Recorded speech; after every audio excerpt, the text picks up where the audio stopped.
Hello guys, इस video में हम पढ़ेंगे कंडीशनल सेंटेंसेस। कंडीशनल सेंटेंसेस को पढ़ने के लिए आपको तीन बातों का ख्याल रखना है।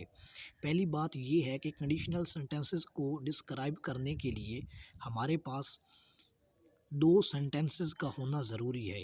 कितने सेंटेंसेस का? दो सेंटेंसेस का होना ज़रूरी है। एक सेंटेंस कंडीशन को शो करता है और दूसरा सेंटेंस रिजल्ट को शो करता है। कंडीशन को हम हमेशा इफ़ के साथ लिखते हैं।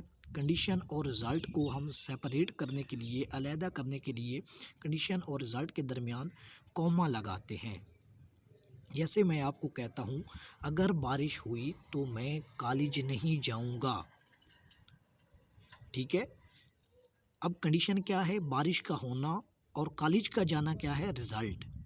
ठीक है, कंडीशन के साथ हम हमेशा इफ़ लगाते हैं और रिज़ल्ट कंडीशन के बाद लिखते हैं। अब चार रूल हैं कंडीशनल सेंटेंसेस के लिए। पहला रूल ये है कि अगर कंडीशन आपके पास प्रेजेंट इंडेफिनिट में है तो रिज़ल्ट आप हमेशा फ्यूचर इंडेफिनिट में लिखेंगे। जैसे मैं आपको कहता हूँ, अगर बारिश हुई तो मैं कॉलेज नहीं जाऊँगा, तो क्या हो जाएगा? If it rains I will not go to the college. दूसरा रूल, अगर कंडीशन हमारे पास पास्ट इंडेफिनिट में हो तो रिज़ल्ट हम सब्जेक्ट के साथ वुड और फिर हम क्या लगाते हैं आगे? फर्स्ट फॉर्म लगाते हैं। एग्जाम्पल है, if she came let the teacher would scold her. If she came let the teacher would scold her. Condition किस में है? पास्ट इंडेफिनिट में है, क्योंकि पास्ट इंडेफिनिट में हम second form of verb use करते हैं सिंपल सेंटेंस में।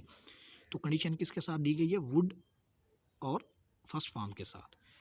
रूल नंबर थर्ड है हमारे पास कि अगर कंडीशन पास्ट परफेक्ट में हो तो रिजल्ट के लिए आपने सब्जेक्ट के साथ वुड के बाद हैव और हैव के बाद थर्ड फॉर्म लगानी है। अब ये एक सेंटेंस दिया गया है, आपने इसमें मिस्टेक प्रेडिक्ट करनी है।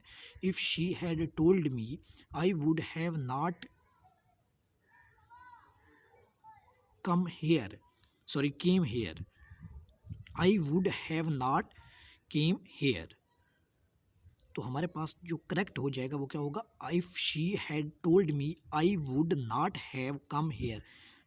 कम आना, केम कम, पहले सेकंड फॉर्म लगी हुई है, फिर आपने क्या लगानी है? Third form.